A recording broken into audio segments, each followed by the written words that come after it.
I love the look of undershading, especially when we do panel lining for undershades. I used to do this with washing it with the Agrax Earthshade before putting the yellow over top. Then I learned about this great stuff called panel liner. In our experiments with it, we got some very nice results. However, the big question remains, can we make it look cleaner if we prime, ink, and shade the model first before applying the yellow? Let's find out. Here's how we're going to do it. First, we're going to prime it brown, zenithal highlight with burnt orange, lighter highlights or extreme highlight, or highlighting the extremities with acrylic ink, gloss varnish, and then we'll do the undershading with the panel line from Tamiya paints. After that point, I'm not sure what color of yellow we'll use. We'll talk about it together through the video. Stick around to the end to see which one we decide together. Let's get to work. Remember to wear a glove when you're using an airbrush to protect your skin. So, let's get to work mixing up our primer. We'll start with 2:1 thinner to primer. Mix it up.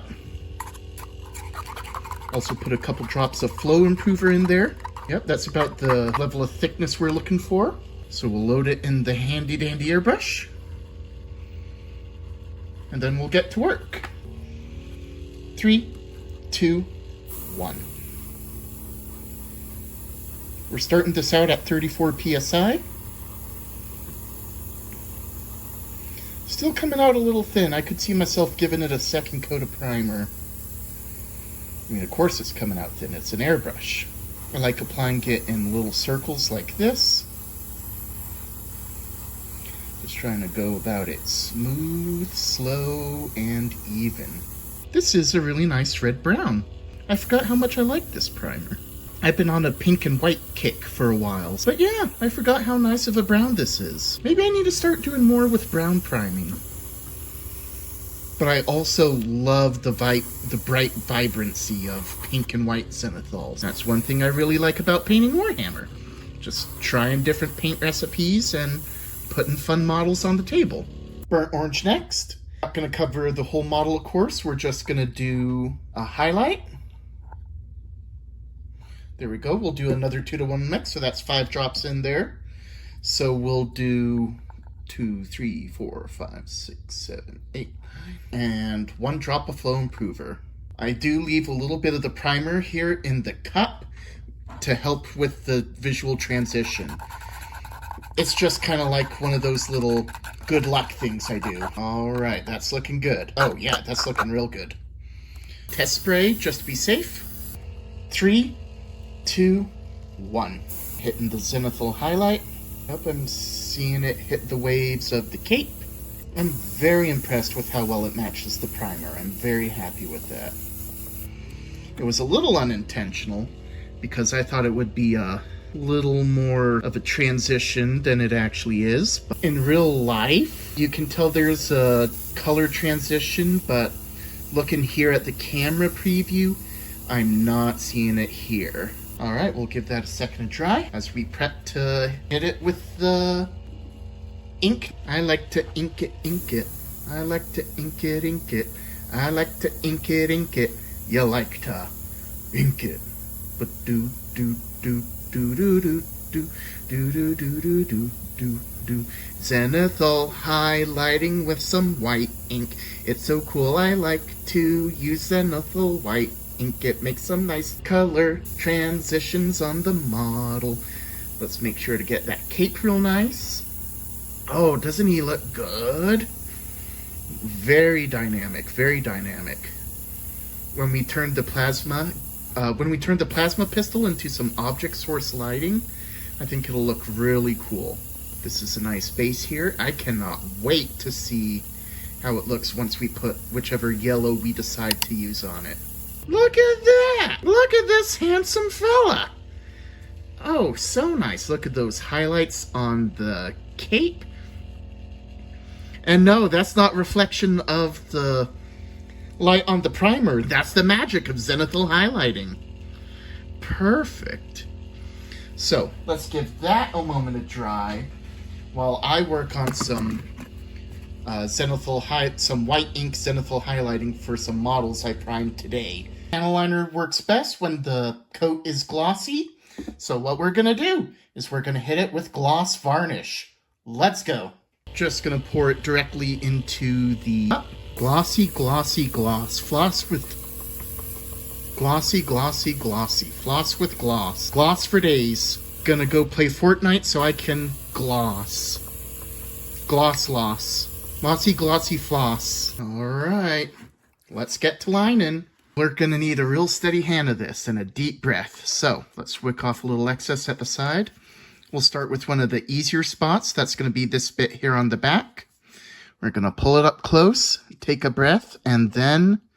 Oh wow, this feels so glossy. Let's go.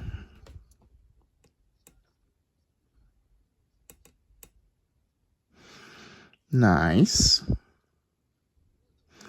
Nice. We'll get those vents now. This is a labor of love. I love the look of panel lining, so I'm willing to put this time into it for a captain. I would not do this for a bog standard intercessor.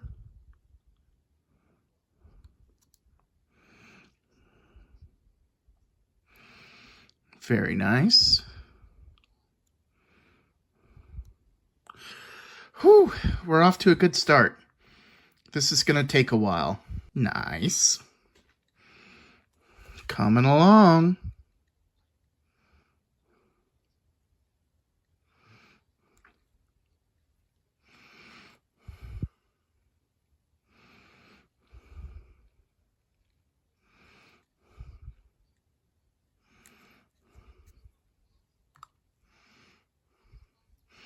We'll be putting some gold on the agula, so we'll put some panel lining here and on the ropes. This is very easy now that I've put the gloss varnish on the model.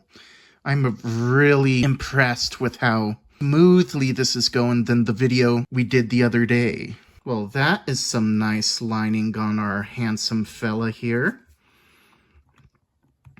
Yeah, I'm real excited to see how the yellow matches the recesses. So, let's think about our yellows. The question comes down to paint thickness. So, I've narrowed it down to 3 options. The thinnest, ink, which I feel like would do a great job of showing off the natural transition of the dark brown to the bright whites, as well as showing the high fidelity of our panel liner. Contrast, which does all that, but is a little thicker, so if there are any blemishes in the model, we will be able to hide those a little easier. And we would still have a successful panel liner.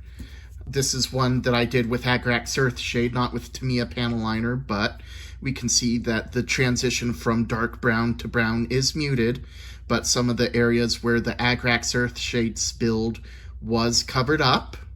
So I know for a fact contrast paint works, but I kind of want to do something different too, because otherwise, why put the extra work to do the extra thin and precise panel liner if we're going to cover it up with a thin...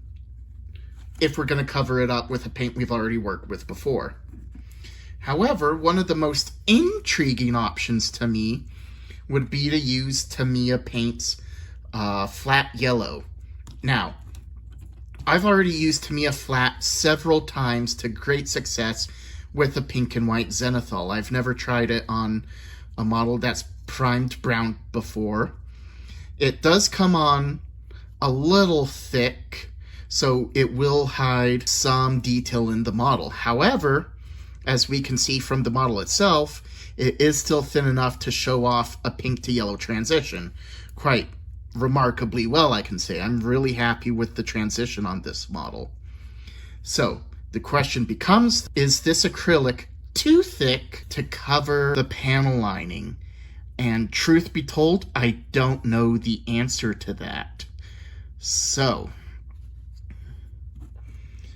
thinking it over together, and now that I've had a chance to talk it over,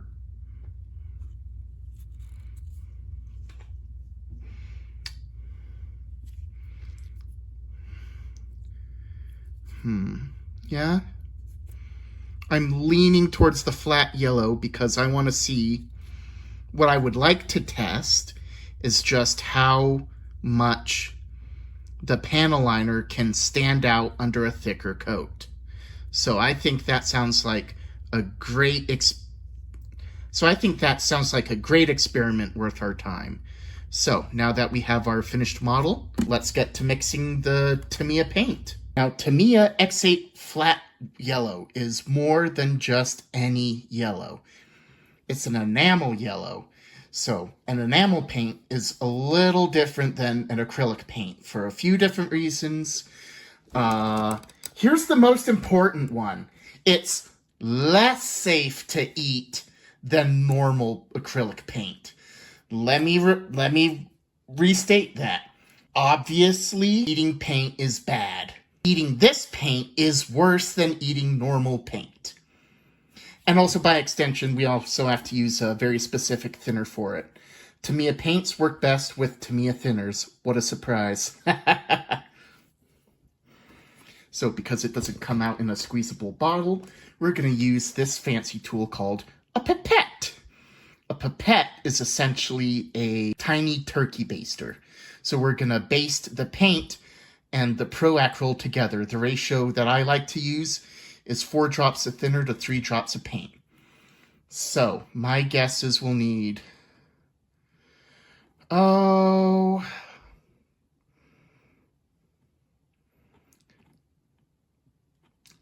drops of paint, so we'll need 48 drops of thinner.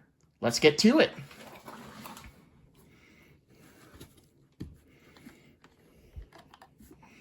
See, now that I say that out loud, though, that does seem a little much. So why don't we just start with 12 and 36, just be safe.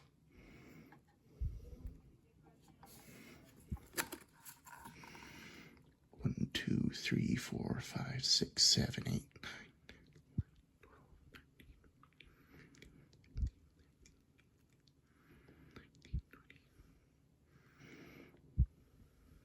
Hang on, did I do that math right?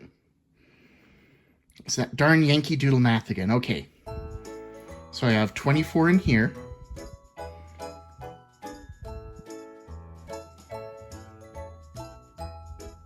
Yeah, so this would be 6 drops. There we go. So if I wanted to do 9 drops... Hang on. Oh yeah, then I just need 4 more. There we go. Yankee Doodle went to town trying to do some math. Tried to go to Oregon, ended up in Michigan. Alright, mix this up. Oh, that's looking like a nice texture. Perfect. I must have done the math correctly. Or at least fingers crossed, anyway. Alright. Let's put this off to the side. Not too far, though, because just in case we need to put more in there. PSI 34.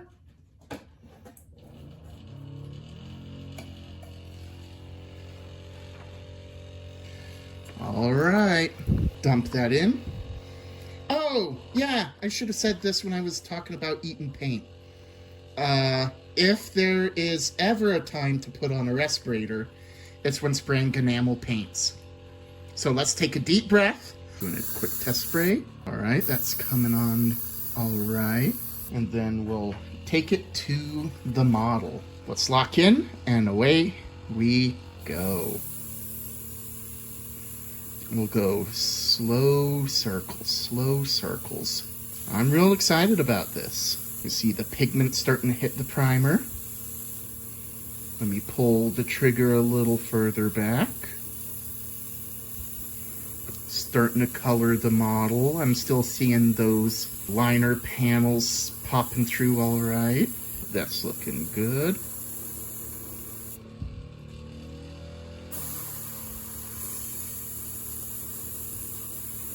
Yeah, we got some nice dark undershades, and it's hitting the white ink real nice. We can definitely see a nice transitional flow coming from the dark, oh, a little too runny there, coming from the darker part of the model to where we hit it with the white ink. We can see that panel lining nice and clearly. Very nice. And it still looks brown under the primer. We still have that nice under shading. Good, good. Let's hit it from the top a little bit. Yep, looking nice and shaded. No question that it's a good yellow though.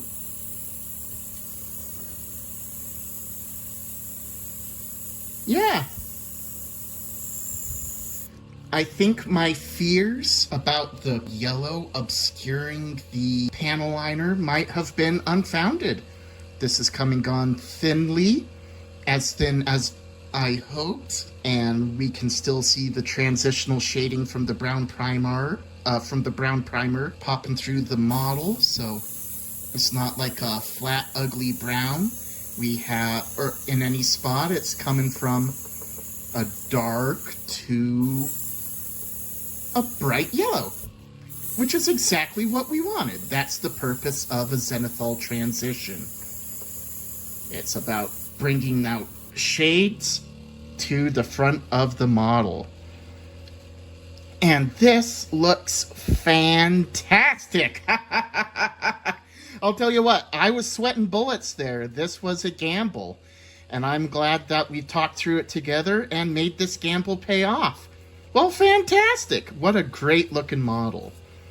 Yep, the undershade held through, the panel lining held through.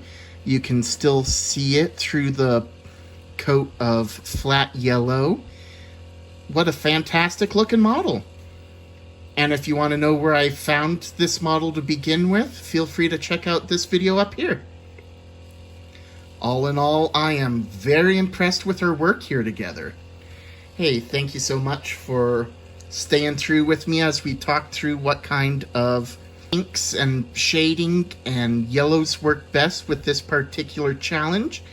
And thank you again for your time in sitting with me.